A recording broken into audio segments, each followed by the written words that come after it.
Community Viewpoint.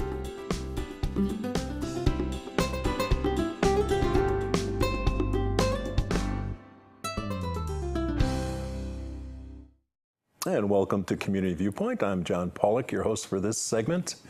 And spring has sprung. We almost sprang right out of our valley with the winds this past week, but we're still here. So we're going to be talking today about what happens when in the spring, we plant green plants, and then in the fall, with our receipt, we go to the where we bought them, either Home Depot or someplace else in town, and we go with our little brown plant, as we see here in the picture, and we ask for another one. So what happens between the spring, when it's vibrant and purple and green, and in the fall, when it's all brown and crunchy? We have with us today Cherry McCormick, Master Gardener Coordinator from the Cooperative Extension, and Cherry's going to tell us what we did wrong. Cherry? Thank you, John. Well, that's quite a tough challenge, but then so it is being a plant growing here in the Mojave Desert, where, as you know, we have extreme high temperatures, lack of humidity, and terrible soil, highly alkaline and highly salty.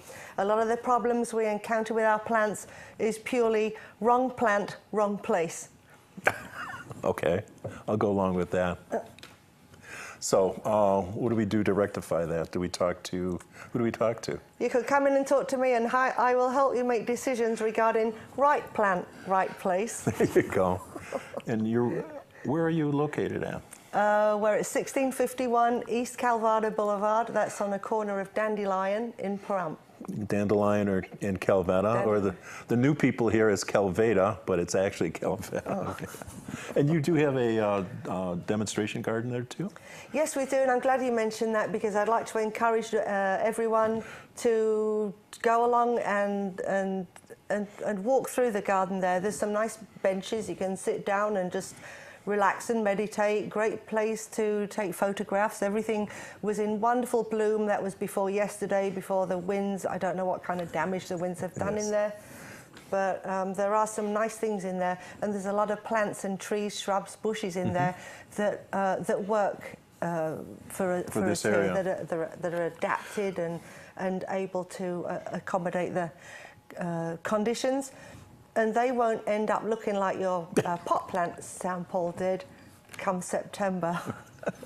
So anyway, in the latest edition of Pahrump Life, you have an article in there also under the pseudonym of Cherry McCormick.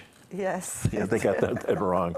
But anyway, you've got a lot of tips in there also, and a lot of things that are growing at the extension. And one of them is, I was over there the other day, and we were talking about the Chase Vitex, or the Chase. The Chase tree, Agnus Vitex. That's its Latin name, and I always encourage everyone to, if you can, please use a Latin name so that you know that we're talking about the same plant. Because there's different variations of a lot of things too. Yeah, right? As I think I said before, there's like 5 different plants called bird of paradise.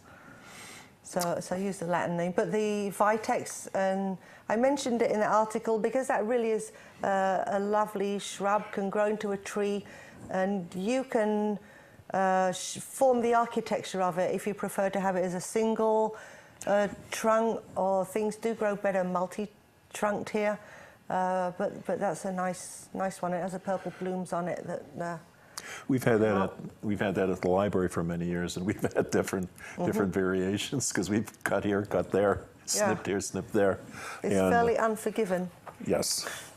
So that, and what else is good to plant over here? The Texas Rangers we mentioned, didn't we? They're really beautiful. good. And when it's high humidity or when it's natural rain, they'll get the purple flowers quite a bit. Yeah, so throughout the year they can be blooming. Yeah. It hasn't got a specific time, but they do bloom in response to relative humidity. That's not necessarily rain, but it's the humidity, I understand. Yes, and I thought you could create your own relative humidity by watering around the area or watering trees. It doesn't work. Doesn't work, no. It has to be like relative humidity in the atmosphere, even if it's miles away. those plants know they're great weather forecasters. They can give you a couple of days advance notice of some cloud cover, so they're nice. So those are the couple of the plants that grow naturally here and easily here in our soil, which has basically zero nutrients in it. Yeah, it has less than 1% organic matter. That's the official terminology. Yes. So tell us a little bit about what you're doing at the Cooperative Extension that's interesting.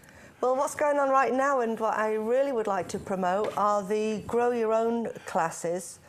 And they are throughout April, from April 4th to the 27th, every Tuesday and every Thursday from 6 to 8 p.m. in the evening. So these are evening classes. Okay. And there's a total of 8 classes. You can come to one or a few or all.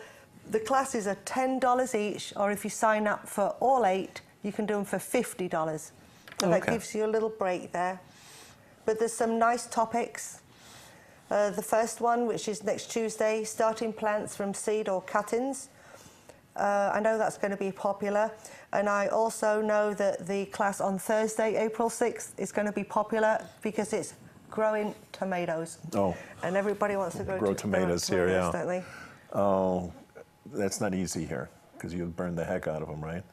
You can do, yes, depending on how you've got them situated. If you've got them having like 6 to 8 hours morning sun, preferably, you know, from when the sun rises in the east, say at 6, 7 o'clock through till noon, 2 in the afternoon, and then let them go into shade. Don't just leave them out there in 14 hours of our sunlight. When things say full sun, it doesn't mean full sun here.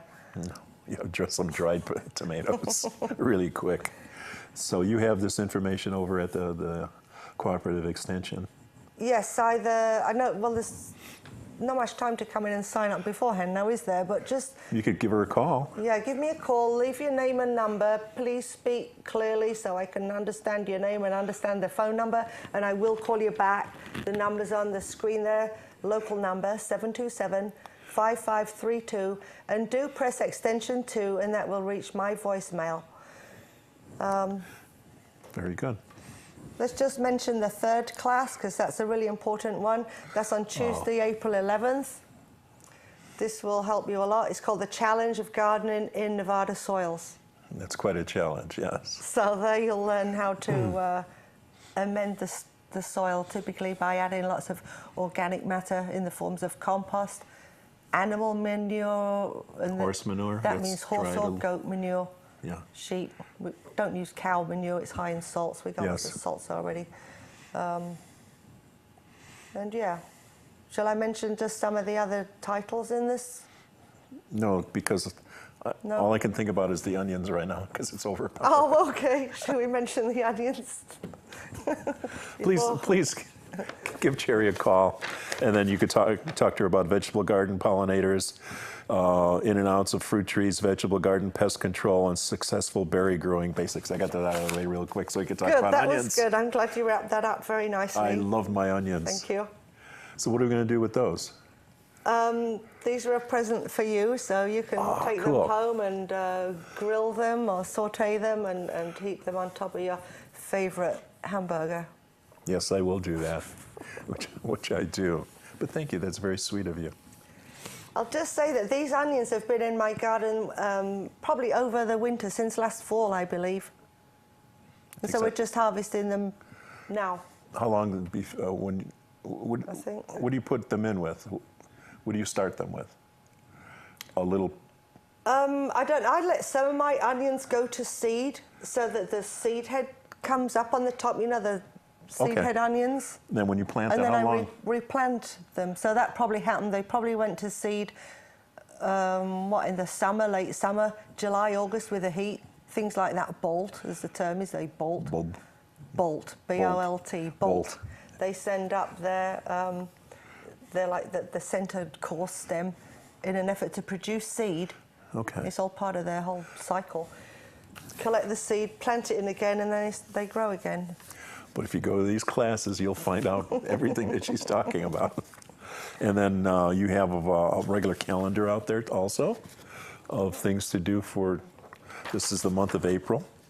So there's plenty of things to do at the extension. You have most of the things in the afternoon. Oh, these are the classes, by the way. Yeah, the main thing that's going on are the classes.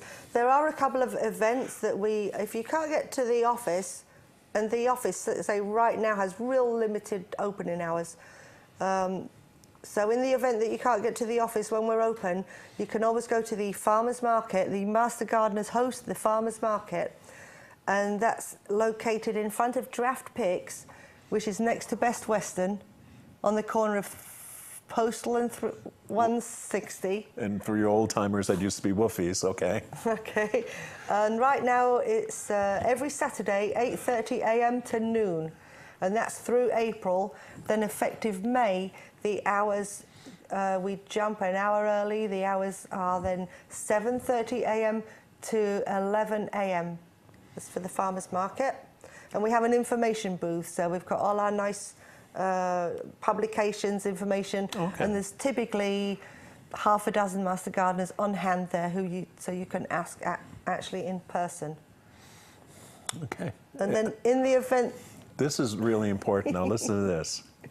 In the event that you can't get to the market either, I mean, say if you're stuck at home for whatever reason, or you just don't want to or can't get outside, if you have access to a computer and internet, you can search our publications on our website, and I believe that will be put up on the screen. Right, underneath your phone number there. Yeah, it's www.unce.unr.edu, and then /publications. Then the page will come up and you can select the horticulture section. You can search a whole database. The topics including agriculture, health and nutrition, horticulture, natural resources. If you select the horticulture, you will then have access to all our publication database, all the literature like we have at the office. You just type in, say, rose, or irrigation, or lawn, or oleander, whatever you want to search, and then hit search, and all the publications where they're referenced. And they have a whole up. slew of publications also.